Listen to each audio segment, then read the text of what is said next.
Hello everyone, welcome back to my channel and welcome to Sapphire and Steel episode 2. I hope you are doing really well. I'm filming this on Valentine's Day, so happy Valentine's Day to all of you wonderful people out there. It's also, the sun is setting, it's 5 o'clock, so I apologise if the lighting changes. It shouldn't, hopefully too much because it's a short episode, but yes, I'm sorry if that happens. Right. Am I having to film this in daylight because the last episode was terrifying? Yeah. Did I think Sapphire and Steel was going to be scary? Yeah. Do I now realise why you all voted for this to be my next reaction? I wonder if it's like a darker Blake 7. You know? I do wonder about that because I adore Blake 7. And is it just going to take it that one step further? I don't know. I'm excited to kind of, I feel like obviously the first episode kind of set everything up. So I'm excited to see another layer of what Sapphire and Steel are capable of doing. You know, like what do they do? How do they tackle something like this? How far can they push their skills? That I'm really excited for. If you are new here, my name is Marie-Clare. Thank you so much for joining me. I really appreciate it. The full lengths are over on Patreon on the $5 tier. I don't know why I say dollars. I don't know, £4.50, I don't know. Anyway, let's go. I use the Valentine's card I got my boyfriend. Nice.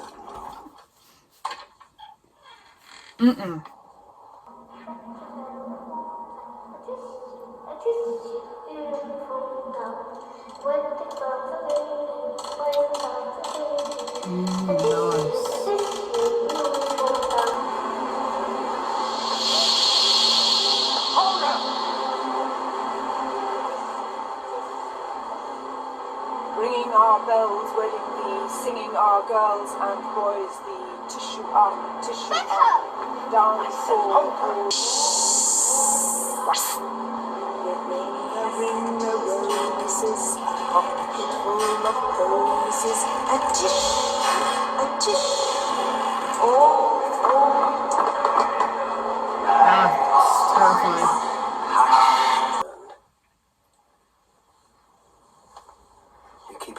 That was their mum that reappeared, I assume, a little bit. So until I say differently, this whole part of the house is out of bounds. But my mother's still in that room! Not anymore. But I heard her! I heard her voice! In the room, yes.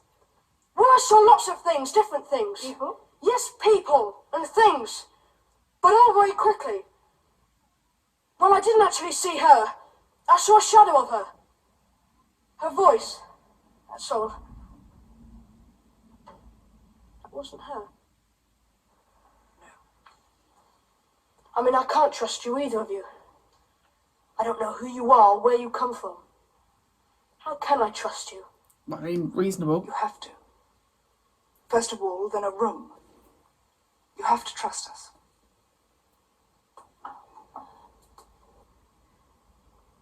I mean, you're not really left with much choice but to trust them, aren't you? Like,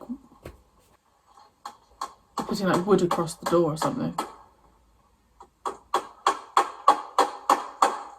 I wonder if Sapphire and Steel ever need to sleep.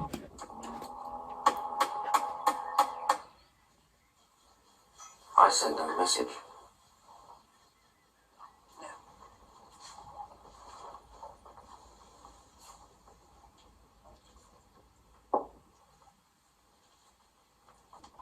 What is he up to? Bob, what are you... Shh.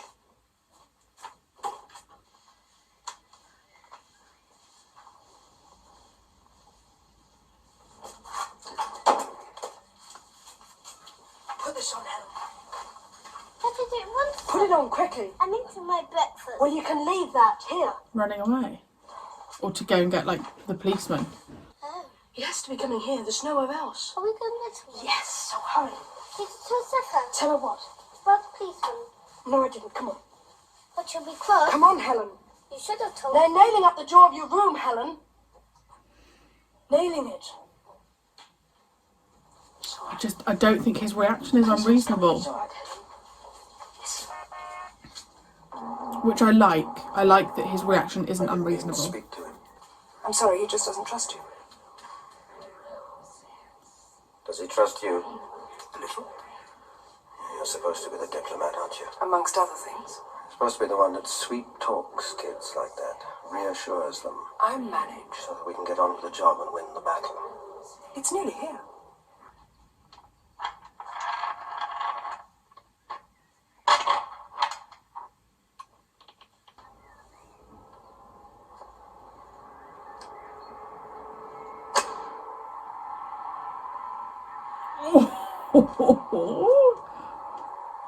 That is terrifying. I have to do it. It's my home. I live here. I have to tell someone else.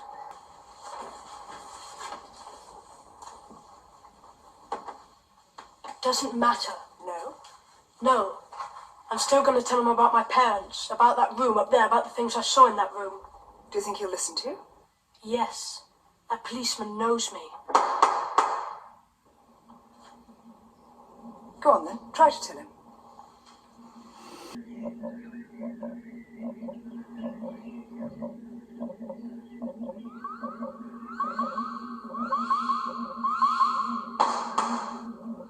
Oh. It's like a loop in time. Hello, Rob. Oh damn, she's powerful. I can keep that going for as long as is necessary. Hello, Just Rob. as long as it takes to prevent you from talking to Hello, you. Rob. It could take ages. Hello, Rob. So be fair. Hello, Rob. I'm sure the poor man has better things to do. Hello, Rob. Wait, so is the policeman actually caught in that loop? Rob. Yes. Oh, that's strange. What is? Well, it must have been the long drive up here.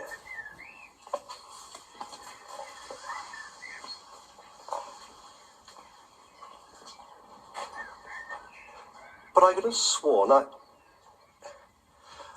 I thought that door had already been opened for me once. But how can you do it? I just did it. But how? Doesn't matter how. Do you want me to start all over again? He'll be gone soon, so why don't you give him a chance to get on with his business? This is his business. No. All right, then suppose I run to that window and climb through. Well, I'd probably see you. I might make you spend the next few hours climbing through the window and not getting anywhere. I'll sit down and get on with the breakfast. Then why can't you take it back 24 hours or more? Why can't you take it back to just before yesterday when my parents were still here? I haven't the power to take time back that far. If I had, don't you think I'd have done it? Only there's no sense to it. Not sense as we know it. And no purpose. Only its own purpose. What I saw in Helen's room, oh, it's just a fraction, just a peep. But stopping it whenever it happens is our job, and that's all we're doing here. So will you please stop fighting us and try to believe in us for once? We're all you've got on your side. For its own good, of course. Only it's not as easy to sink a house.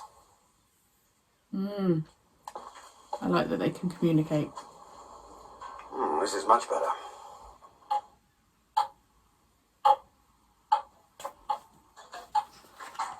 It's the clocks as well. The clocks ticking is terrifying. Ah, yeah. Oh. No, I don't like that sound.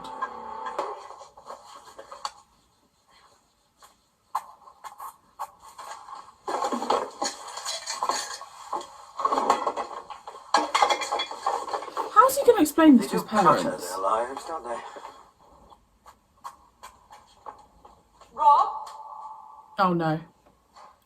No. No. Rob?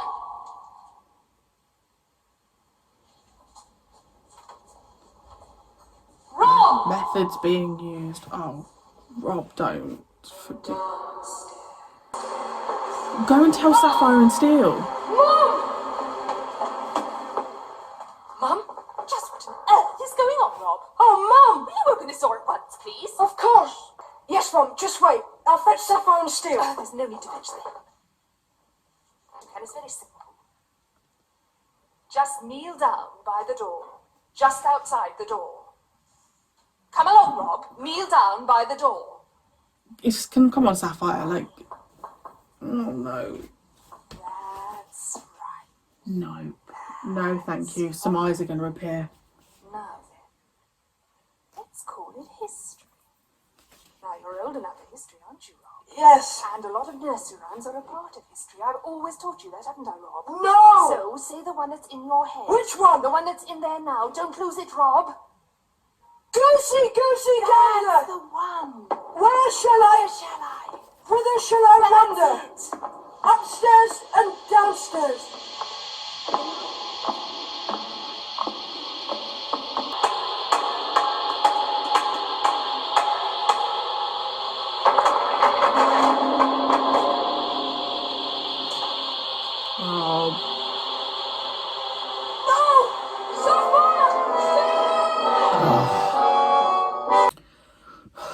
Oh, it's got quite dark, so I apologise. That cliffhanger.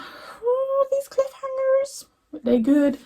I feel like every week it's going to be a case of what does Marie-Clare use to hide her face because she's terrified. Am I worse?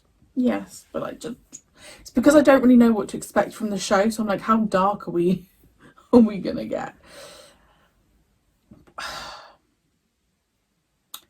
Am I as angry with what Rob did then compared to Helen in the last episode?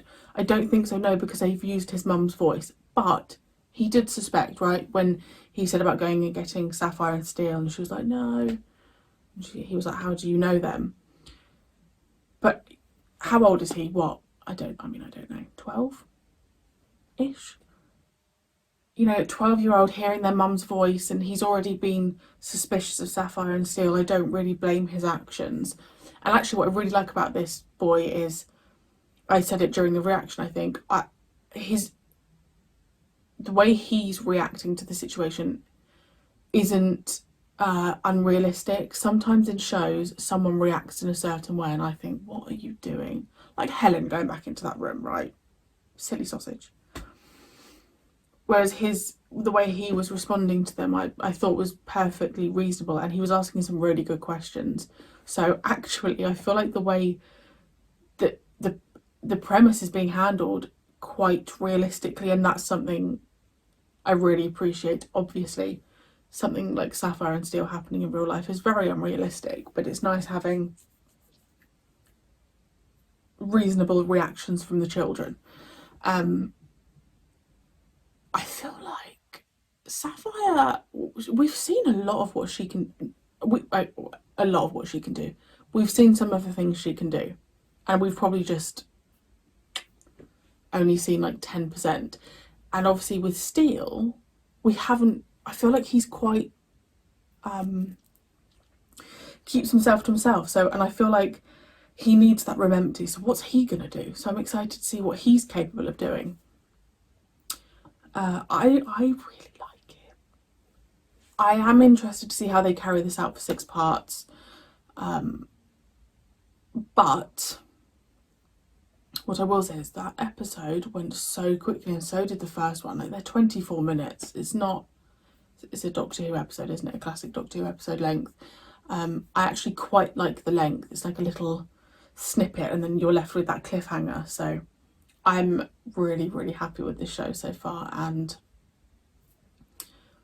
yeah, I totally get why you voted for me to watch this. At the moment for me, it's definitely got this like thriller sci-fi element. I don't know if that's the way it was kind of like advertised, but, and Joanna Lumley, oh, she's so beautiful. So her being there as an addition is wonderful.